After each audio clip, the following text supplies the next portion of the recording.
kaikki, ja mä haluaisin näyttää teille yhden jutun, minkä mä oon tehnyt Petseille. Ja se on tällainen.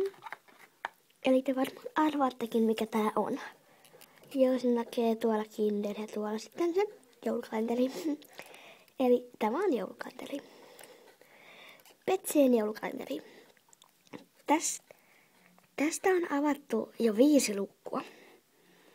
Mutta ei sen enempää, koska ei ole vielä ollut 6. tai 7. päivää.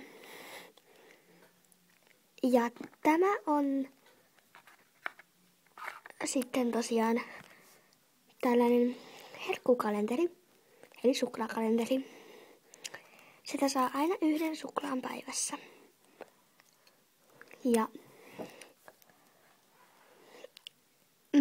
mä rupean nyt pitää LPS-joulukalenteria, että ei tätä mun oikeata joulukalenteria, vaan tätä LPS-joulukalenteria. Ja katsotaan, mitä sieltä saa.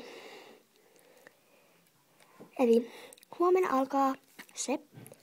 Ja sitten aloitetaan 6. lukusta, eli täältä. Joo. Mutta hyvää joulua ja moi moi!